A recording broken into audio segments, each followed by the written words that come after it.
देखिए, first world war and second world war के अलावा भी एक वॉर और हुआ था जिसे कोल्ड वॉर के नाम से जाना जाता है। ये किस तरीके से डिफरेंट था फर्स्ट एंड सेकेंड से? तो देखिए, फर्स्ट एंड सेकेंड वाले तो आप अच्छे से जानते हो कि वो एक तरीके के फिजिकल वॉर थे, लेकिन कोल्ड वॉर जो था वो एक आइडियोलॉजिकल वॉर था जिसके अंदर दो मेन आइडियोलॉजी इन्वॉल्व थी, यूएसए एंड यूएसएसआर की capitalist and socialist ideology. Basically ये फिजिकल वॉर तो था ही नहीं, अपनी पावर को शो करने के लिए, अपनी आइडियोलॉजी को सुप्रीम रखने के लिए कि वर्ल्ड में उनका डोमिनेंस ज्यादा होगा, वो सबसे बेस्ट आइडियोलॉजी है।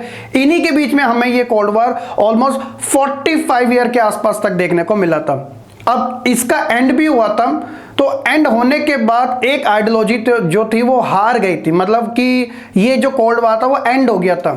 नाउ क्वेश्चन इज कि वो कौन सी आइडियोलॉजी थी, उसी के बारे में बच्चों आज की इस वीडियो में हम बात करने वाले हैं। कैसे इसकी शुरुआत हुई थी, किस तरीके से सुप्रीम बन पाई, सारी जानकारी आपको आज की इस वीडियो में जानने को मिलने वाले है। तो आइए शुरू करते हैं आज की इस क्लास को। My name is Shahrukh Saifi and welcome to the channel simplifying exams.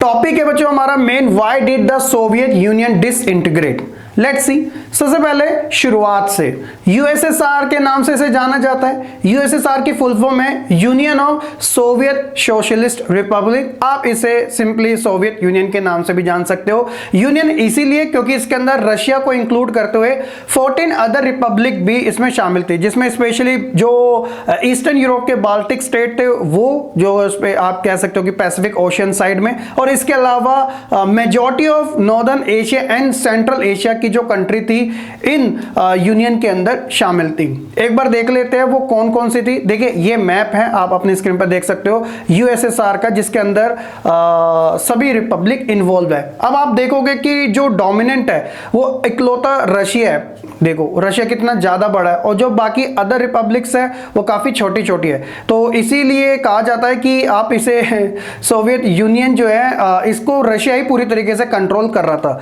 ये आप इन रिपब्लिक्स के नाम कुछ यहां पे पढ़ सकते हो, ठीक है।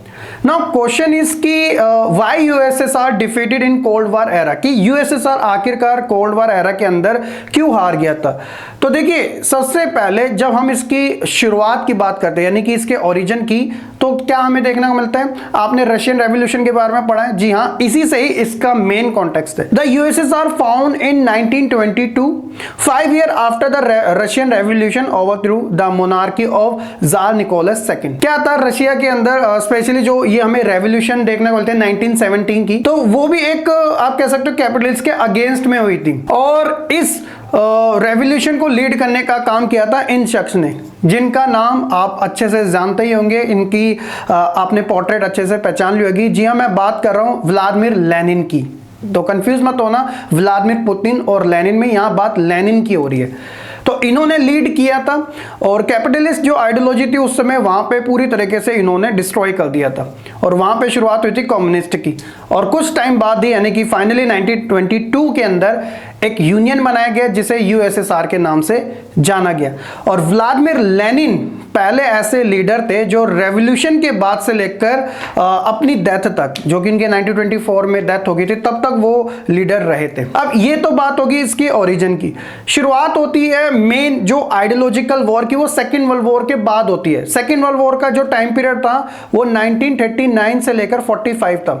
अब जरा ध्यान से समझेगा मेन कॉन्सेप्ट, क्योंकि यही समझने वाला है। सेकेंड वर्ल्ड वॉर के अंदर ना ग्रुप डिवाइडेड थे, जैसा फर्स्ट वर्ल्ड वॉर के अंदर था। जैसे कह सकते हो कि एक अलाइड पावर होगी, एक central power first world war की।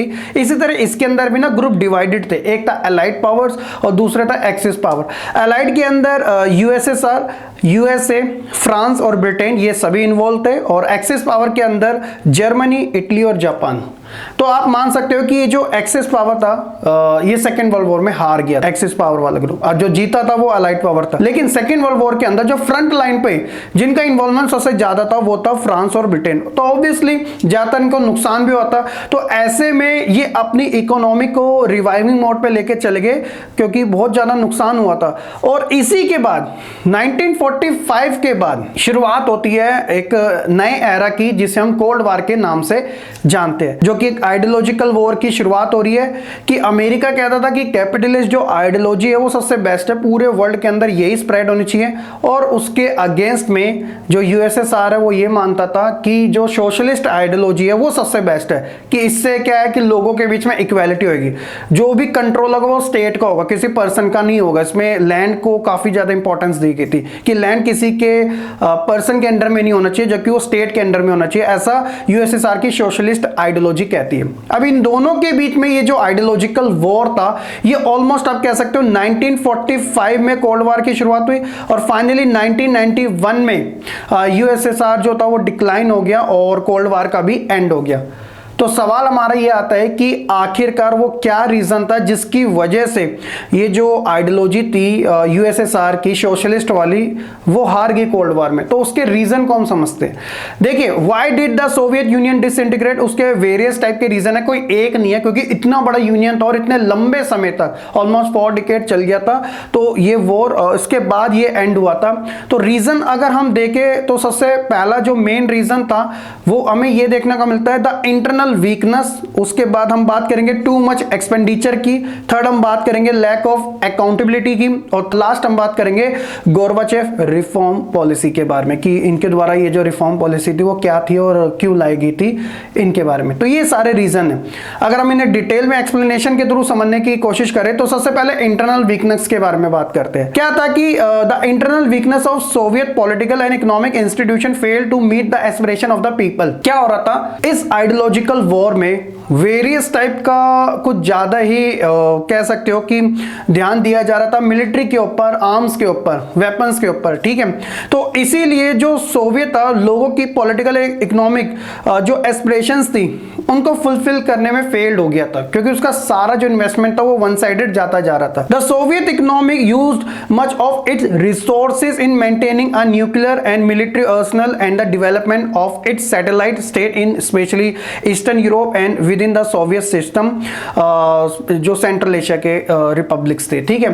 तो सारा का सारा यूएसएसआर का जो एक्सपेंडिचर था वो ज्यादातर ईस्टर्न यूरोप और सेंट्रल एशिया के अंदर ज्यादा इन्वेस्ट होता जा रहा था। वो भी किन चीजों के अंदर, स्पेशली मिलिट्री, न्यूक्लियर वेपन्स, इन सभी में।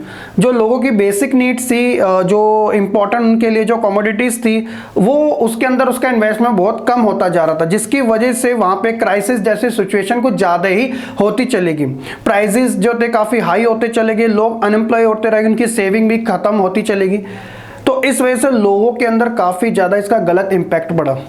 Economic stagnation for many years led to serve consumer shortage and a large section of Soviet society began to doubt and question the system। और इसी के चलते क्या था कि जो इकोनॉमी थी वो स्टैग हो गई, यानी कि एक जगह रुक सी गई, ग्रो नहीं करी। और ग्रो ना करने की वजह से आप जानते हो वही जो सभी के साथ होता है, कंज्यूमर शॉर्टेज कब ज्यादा फैल गई और सोसाइटी का लार्ज सेक्शन क्या था, डाउट करने लगा और सिस्टम के ऊपर सवाल खड़े करने लगा। एक खास बात इसके अंदर यह भी थी कि जो कम्युनिस्ट आइडियोलॉजी होती है ना, वो डेमोक्रेसी के ऊपर बेस्ड तो होती नहीं है, और जब डेमोक्रेसी के ऊपर बेस्ड नहीं होती तो वहां पे ऑपोजिशन का कोई रोल नहीं होता। ठीक इसी तरीके से कम्युनिस्ट गवर्नमेंट जो थी वो अकाउंटेबल नहीं थी। 1922 में यूएसएसआर की शुरुआत होती है, उसके बाद 1991 तक ऑलमोस्ट 70 ईयर तक ये रूल करती है, और इस 70 ईयर में एक ही सिंगल गवर्नमेंट होते हैं, लोगों के पास कोई अदर गवर्नमेंट नहीं होती है। इसी वजह से अकाउंटेबल भी नहीं रहती है। The communist party that had ruled the Soviet Union for over 70 year was not accountable to the people, क्योंकि लोगों की वो बात नहीं मानती थी, सुनती नहीं थी, क्योंकि सारी चीजें इक्वल तौर के ऊपर चलती है ऐसा वो मानते हैं। तो लोगों को थोड़ा इस चीज के ऊपर भी काफी ज्यादा डाउट होना शुरू हुआ।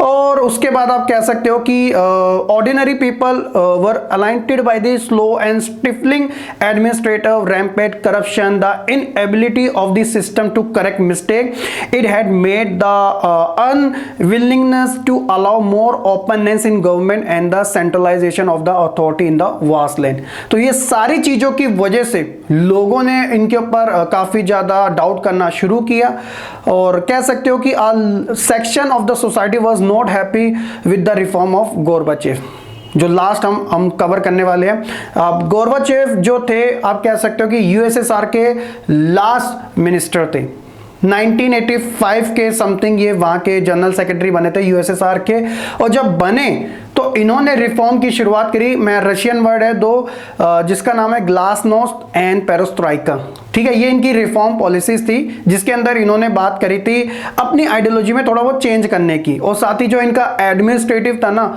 जो पूरा स्ट्रक्चर था जो अकाउंटेबल नहीं था उसको अकाउंटेबल बनाने की, यानी कि डेमोक्रेसी का थोड़ा थोड़ा रंग अपने ऊपर चढ़ाने की। आप कह सकते हो कि जो इनके सपोर्टर थे वो भी इनके अगेंस्ट हो गए, और जो इनके अगेंस्ट में थे स्पेशली कम्युनिस्ट पार्टी के लीडर वो तो वैसे ही अगेंस्ट थे।